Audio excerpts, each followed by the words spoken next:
Hello everybody, this is Howard the Teaserking coming to you live for what are we in, week 8 of the NFL.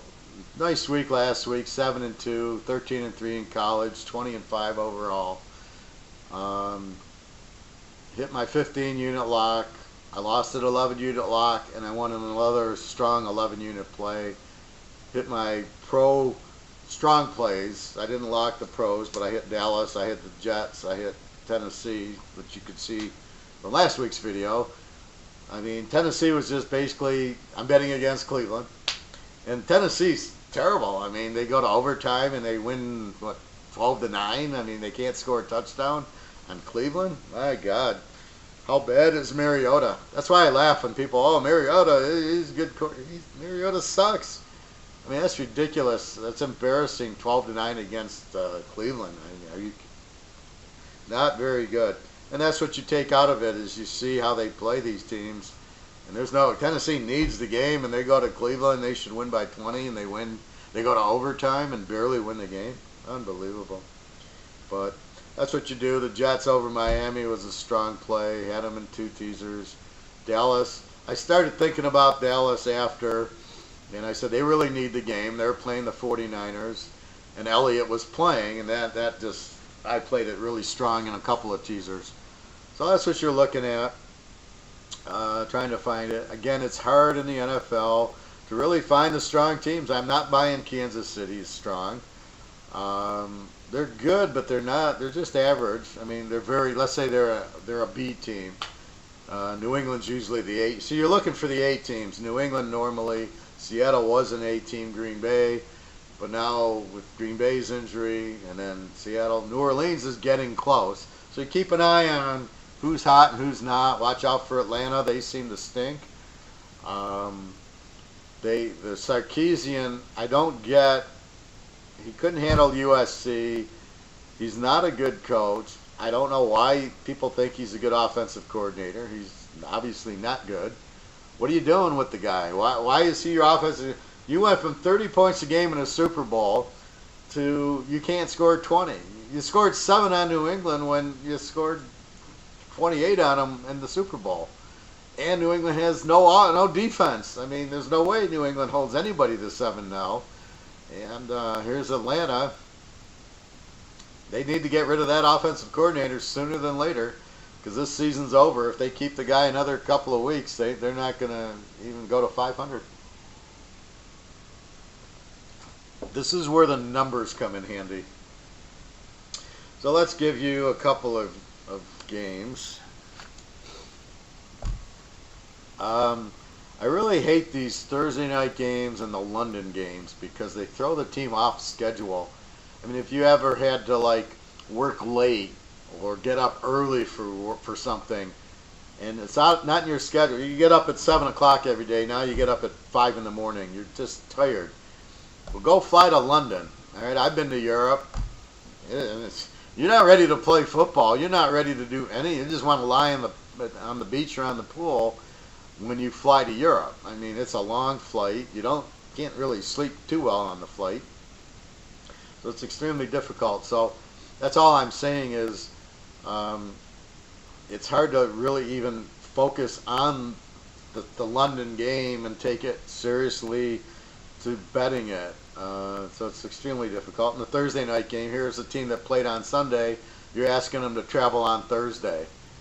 What is it's insane. And again, it's all for the bookies. It's all for. That's the only thing it's for. Is this way. When Miami plays Baltimore tonight, nobody would bet it on us. If it was Sunday afternoon, nobody would even bet the game. Who cares? But now you'll bet it just because it's Thursday night. It's a game to bet, and you bet these games, and that's the only reason they're done. It's just incredibly stupid. I don't buy that the NFL needs money and needs to play a Thursday night game like they don't make enough money on Sunday and Monday night. And then they're worried about player safety, and yet more players get hurt because they're playing Sunday than Thursday. I don't know. Terrible logic. I don't know. I don't want to get too much into that.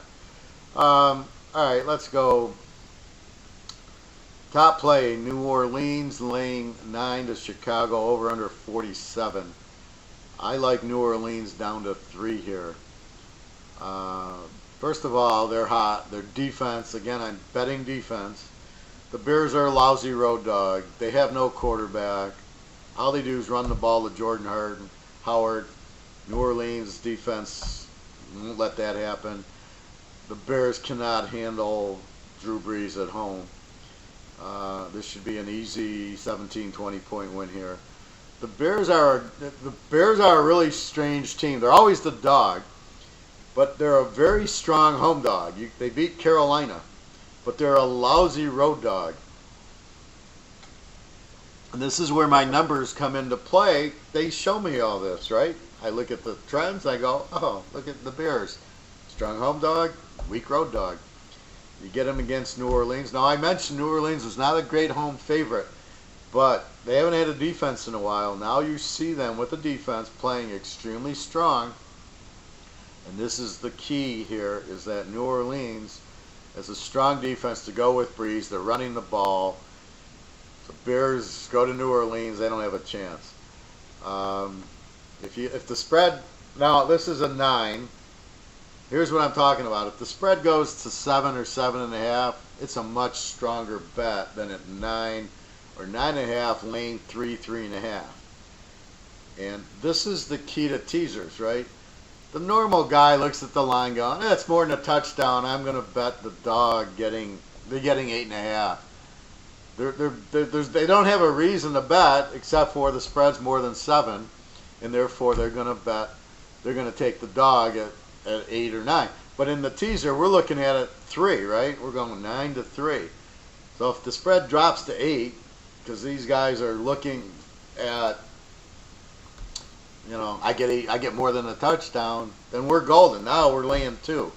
And see, we think in terms of teaser. I do. I think in terms of the teaser spread, not the regular spread. That's why people ask me, do you bet the game straight?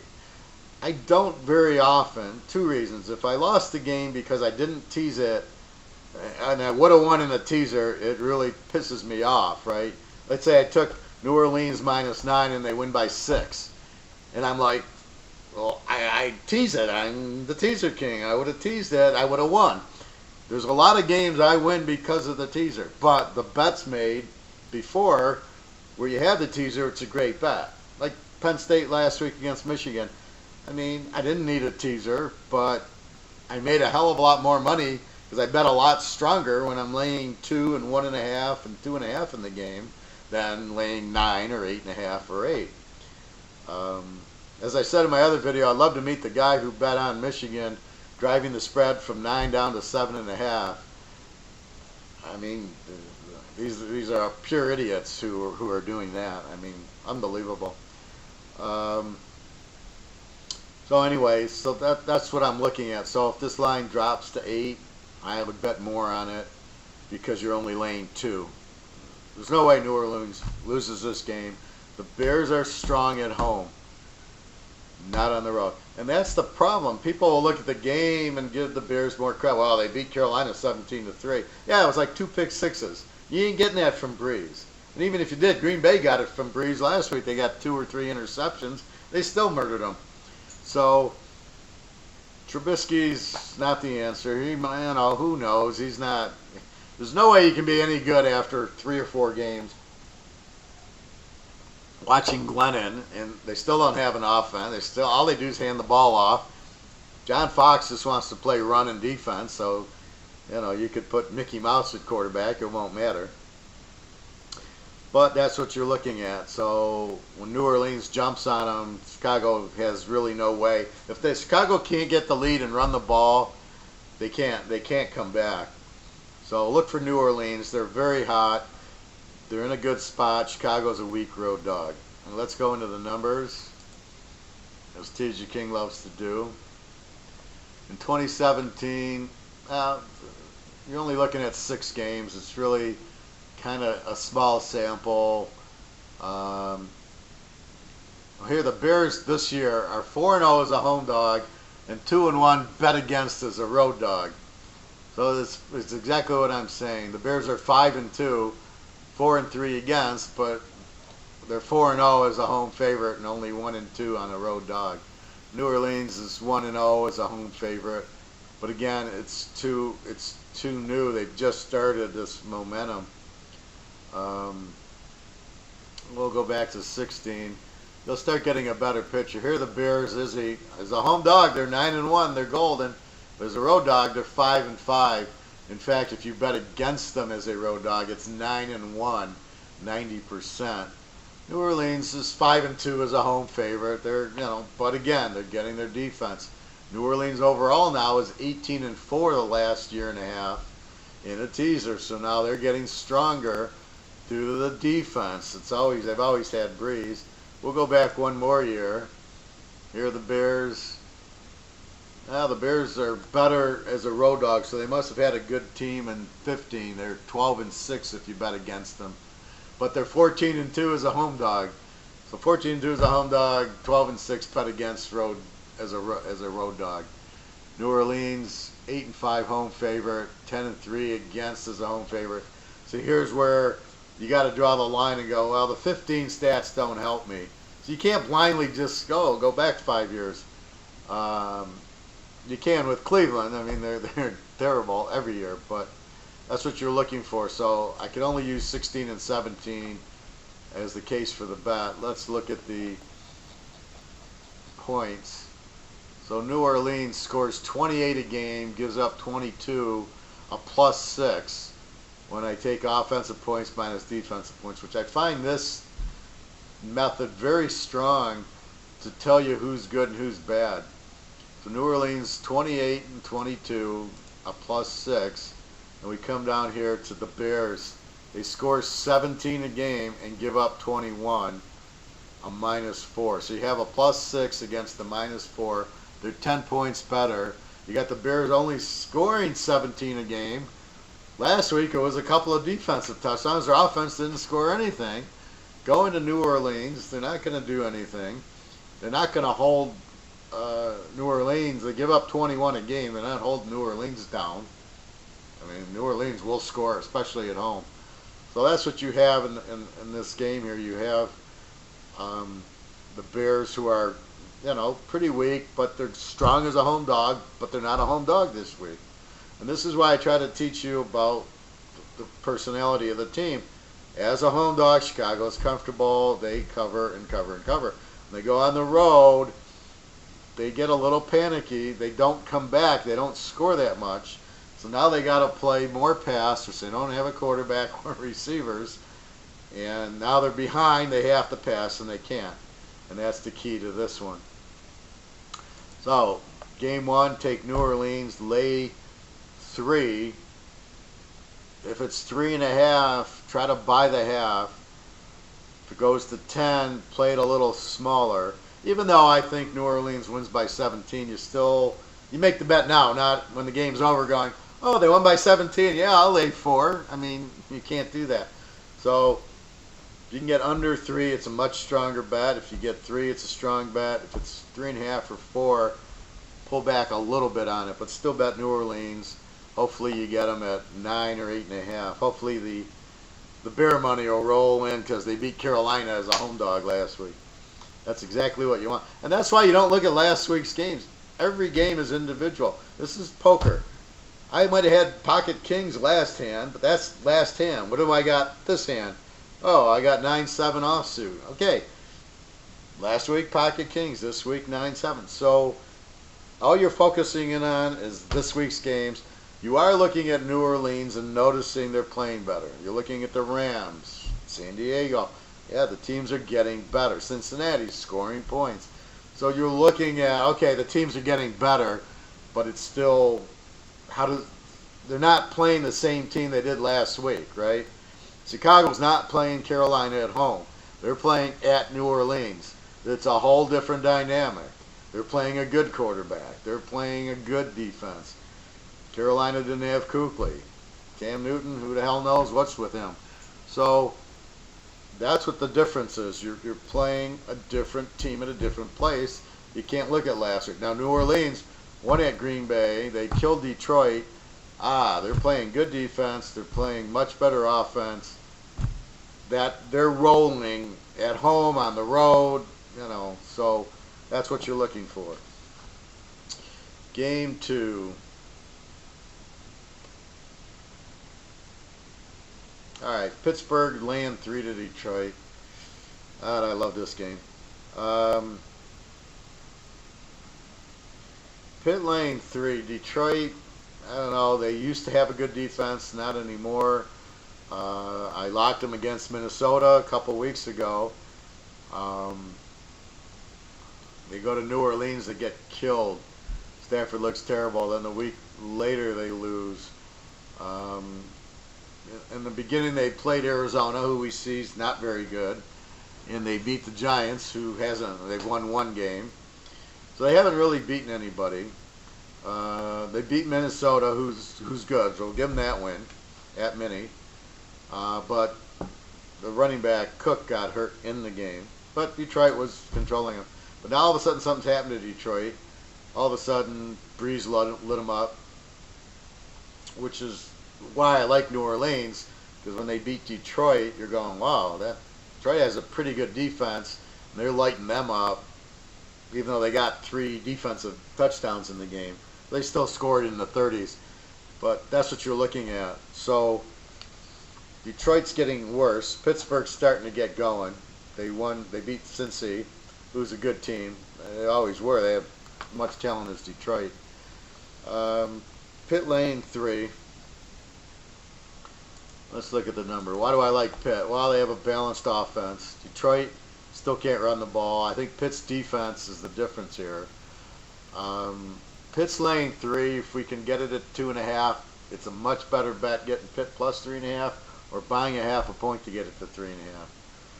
But I don't see Pitt losing the game, and I'm getting 3 points. So they could lose, and I still can win getting 3.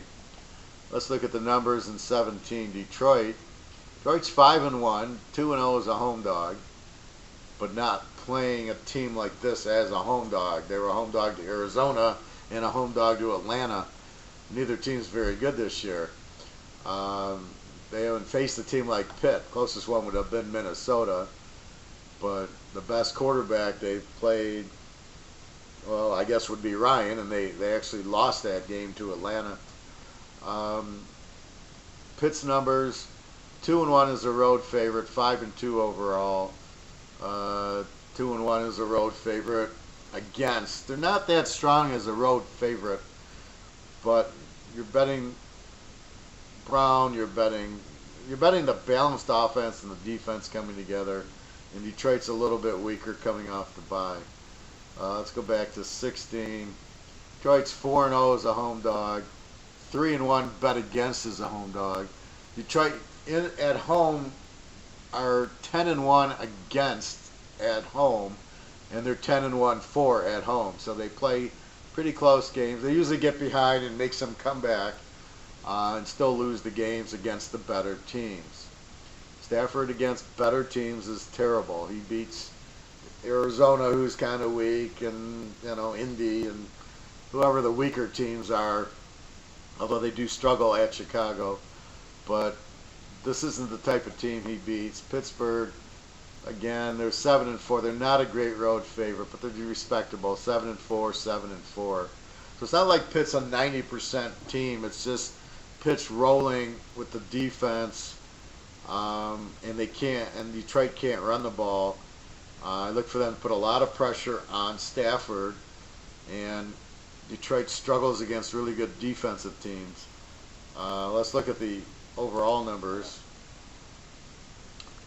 Detroit is scoring 26 a game, giving up 25 a game. So they're not that, their defense isn't as strong as it was. Last year was much stronger. They're a positive 2. Pittsburgh scores 21 and only gives up 16. They're a positive 4.4.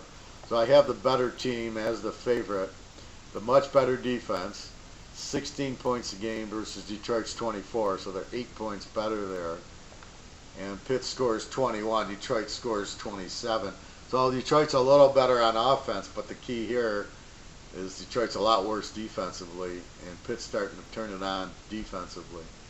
So the key to the bet is Pitt rolling. Pitt is a balanced attack. They can run and pass. They got Roethlisberger. They're going to balance out Detroit. Detroit's struggling. They're not as strong as they've been. For some reason, I don't know if there's injuries or what, but they're just, I mean, they were a solid defense in the beginning, but Atlanta got them for 31. And as you can see, Atlanta, they're struggling offensively. So you just got to be curious with the Lions' defense isn't any good, and that was the only key. They can't run the ball, which leaves you Stafford, and Pittsburgh will eat them up with their pass rush. So this is more of a matchup nightmare for the Lions going against this tough Pitt team. Even if Detroit gets up, Pitt with Brown and that certainly can win. Pitt did lose as a road favorite to the Bears, which still shocks me, but I think that'll be a lesson learned. The Bears ran on them. Pittsburgh blitzes a lot and has a fast team. They're going to have trouble with running teams. The Bears. The Rams would probably give them trouble. Dallas will give them trouble. Dallas beat them last year. But you're not seeing that with the Lions. Can't run the ball. They don't have the line or the running backs to do it. So the weakness of Pitt won't be exposed here. Stafford will go back. He'll scramble, but they'll put pressure all over Stafford. He'll be under siege. And Pitt's not going to lose now. They're going now. They're going good. They've got it. They're not going to lose to Chicago. Like they lost at Chicago, and they played kind of weak at Cleveland week 1. Then they went and beat Kansas City. So they beat Kansas City and beat Cincinnati, and they beat Baltimore. So Pitt's definitely rolling, and they're certainly not strictly a home team like the Bears. So take Pitt +3 if you get 3.5. So you might play a 6.5 point teaser here. Buy the half a point. You get Pitt +3.5. You get New Orleans down to 2.5. That's a real strong play right there. That's a great teaser. Hot teams, New Orleans and Pitt against kind of a Bears on the road. They stink. Detroit. I mean, they don't win games against really good teams. They just Stafford's 2-100 against teams that are good. I mean, he beats the average teams, but he can't against a big team with a good defense. He falls apart because they don't run the ball. So they know he's going to pass, and he forces it in. A lot of turnovers. Last comment. I can't. I just look how bad the NFL is. I mean, too many commercials. The game is so bad. Too many commercials. Hard to watch. Right now, I just DVR every game that I want to watch, and then I go out and enjoy my day, which I never would have done before. I'd sit and watch the game. There's no flow. It's, oh, they scored a touchdown. Let's have 5 minutes of commercials. Oh, we're going to kick off. Let's have 5 more minutes of commercials. Oh, a guy gets hurt. Let's have 5 more minutes. Like, Jesus. Then they have the review. What is this?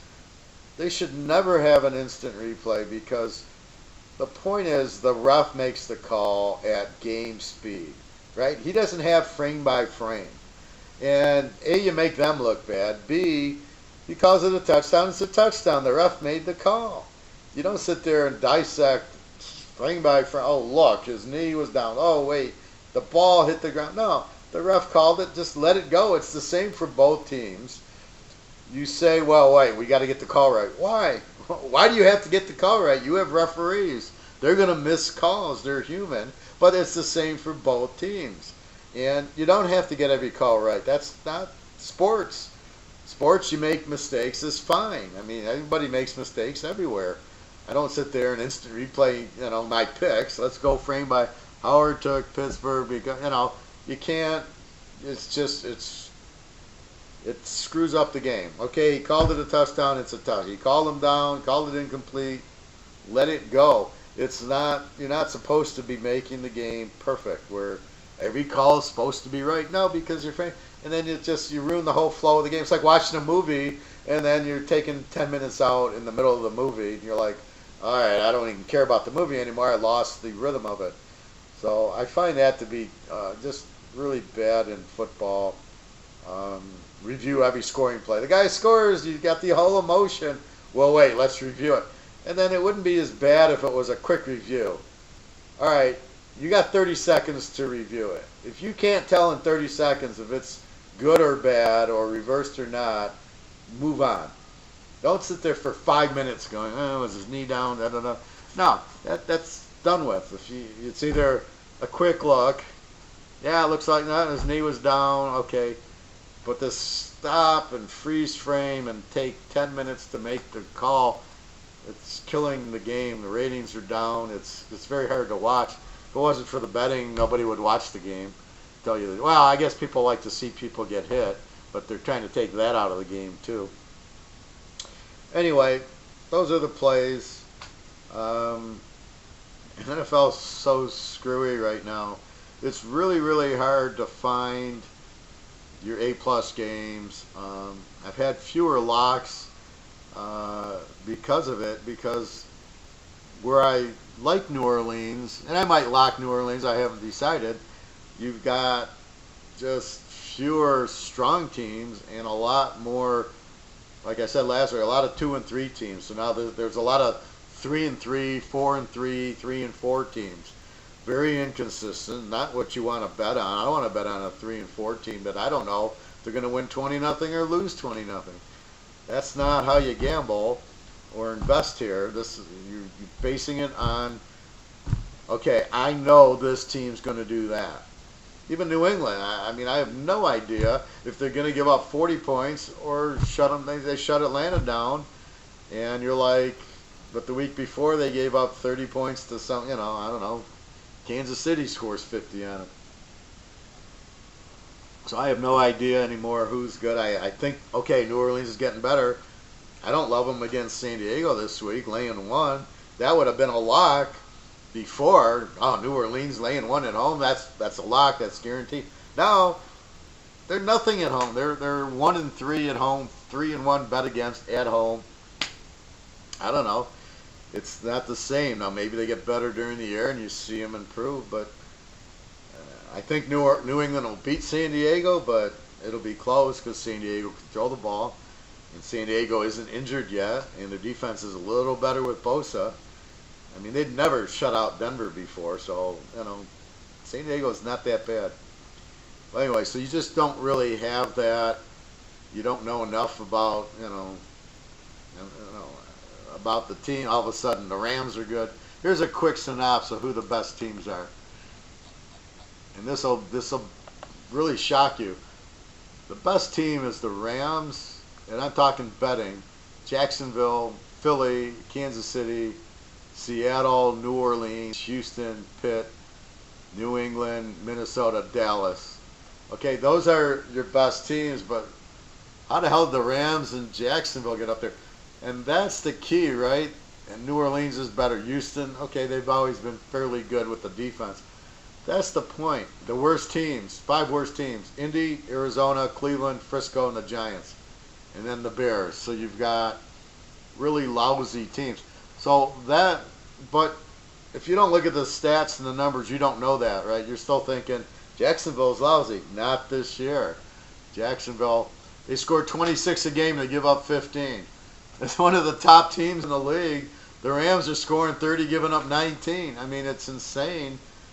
But those are your best teams, not New England and, I mean, I don't even know. Atlanta, they're terrible. Carolina, they're terrible. So you can't even count on them. Green Bay is playing well, gets Rodgers hurt. So you get the injuries. I kind of get pissed when I was going to lock the over in the Green Bay New Orleans game. Rodgers gets hurt. So there's another problem with the lock, is the timing of the injuries and everything. Anyway, so looking forward to another big week. Even in the pros, I got about 6 or 7. Like I said, I probably have 2 locks. I got 4 locks going in college. You can have the whole week for the $100. I charge $135 for the pros and the college and the lock. Normally, I'll give it away for $100. I'll give you a discount. I'll probably be having a month of November special Um, Normally it's like 135 if you were to play. If you get pros, college, and lock, it's 135, but per week. So in 4 weeks it would be 540. But I'll give a special in November, so you'll get the 4 weeks. And those are the critical college weeks. All the big games, the rivalries, plus the pros are getting much more. Um, I'm getting much more in sync. Okay, now I know the Rams are good and Jacksonville's good, and now I know Atlanta's lousy and Carolina. Where in the beginning you don't know that. Now you can see it much clearer, and so now the bets get stronger. The locks are there when you get the right matchup. So that's my point. Anyway, good luck to you. www.teaserking.com. Have a great week, everybody, and I look forward to another strong week. I think 5 weeks out of 6, I've been red hot. I had 5 really strong weeks. I had 1 bad week, which just, again, getting confused. But that was early on. It was like week 3. So I've been on fire lately, hitting all the locks, probably like 20-4 in my locks. I lost my college lock. My big college lock I won last week. Central Florida, South Florida. Lost my my second lock, Utah and West Virginia. West Virginia was up 30 and gave up 28 in the fourth quarter to freaking Baylor. Like, okay. And then hitting the Penn State UCF, which wasn't a lock, but it was an 11-star play. So keep in mind, if it's 11 units, 11 stars, it's as good as a lock. I don't have to label it, but anyway, so I'll have a sale on November where you can buy the month at a price I got to figure out. But otherwise, it's 135 a week, like I said. For 100 this week, you get everything. So good luck to you. Have a great weekend. www.teaserking.com. My email's on it. Any questions or comments you'd like to make. Okay, everybody, thank you very much. Have a great weekend. Good luck.